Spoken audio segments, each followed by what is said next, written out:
Donnie, and today I'm going to talk about our company that we chose. So lots of companies have problems. These issues could arise from top levels as well as lower levels, and they occur all in between, and it happens for a variety of reasons. The company we chose to talk about their problems was Sprint, because as of late, they've been trying to compete with other high-level phone carriers, and they want to just be successful, but they've been falling short in a lot of categories because they have a lot of problems. And the first problem I want to talk about is that they have too many levels of management. So this makes communication very hard, because if someone's trying to relay an order from the top all the way down the bottom, it goes through way too many people, and the message can be lost, or someone forgets to tell someone else, and it just is a big mess. So another issue they have is terrible coverage. You'll be out somewhere and you'll just have terrible signal and you won't be able to do anything, and you won't be able to get anything done, accomplished. So people are angry with that, and they like to switch companies because of that. Another problem they have is they're losing valuable employees because they're not treating them well. Some employees have said that they've lost hundreds of valuable employees to other companies because they just treat them terribly and they want to quit too, but they have to find another job first. And another problem is they're losing lots of customers for a variety of these issues, and they're losing lots of money. They tried recently to recruit a dude from Verizon in one of their ads, and that's still up in the air whether or not it was successful or not. But the biggest two issues they have are they have a need for expansion. They need to expand to be able to draw in more money and more capital to solve some of these problems. And they also have major issues with lawsuits of sexual harassment.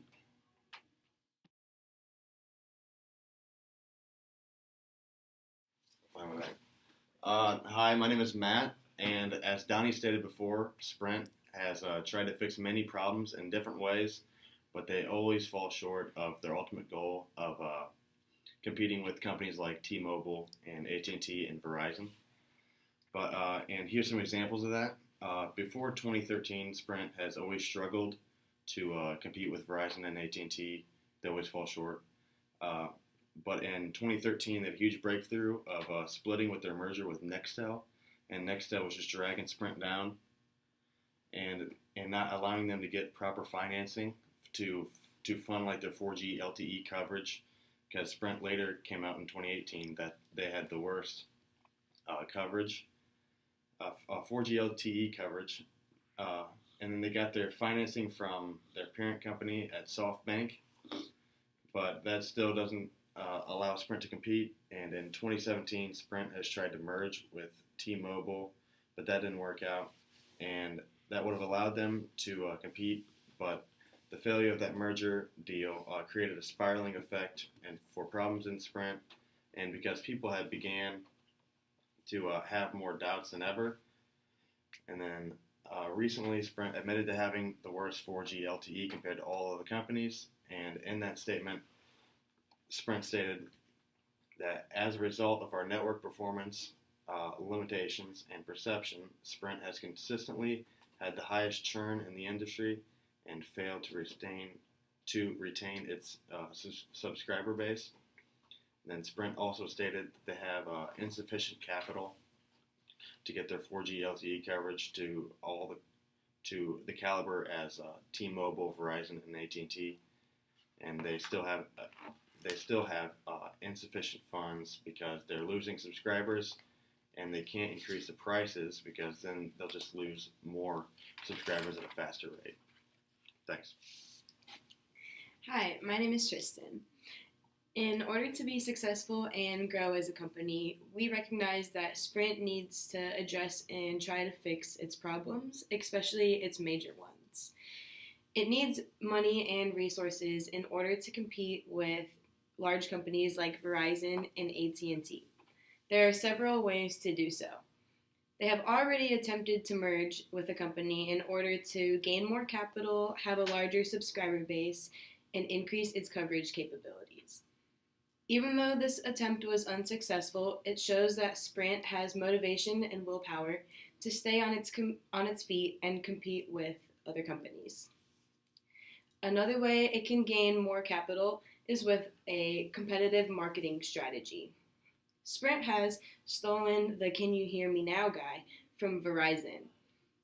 In Sprint's commercial, he claims that he switched because Sprint is more affordable.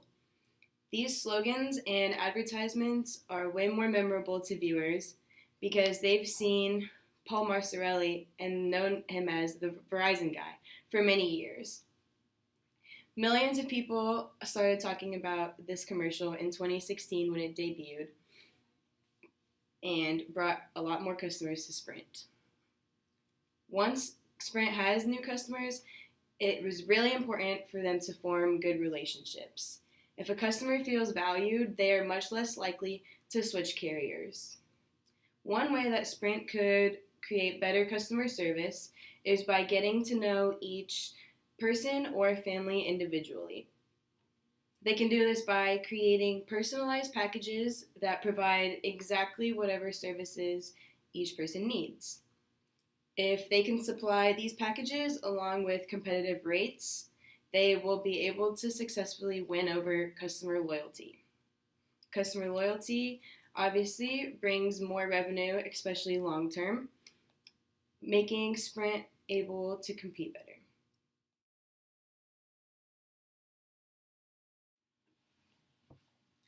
Hi, I'm Alana, and I'm going to be talking about the sexual harassment case that was filed against Sprint. So on September 25th, 2018, Sprint had a sexual harassment case filed against them by a woman who said she wanted to stay anonymous. So we're just going to call her Jane Doe.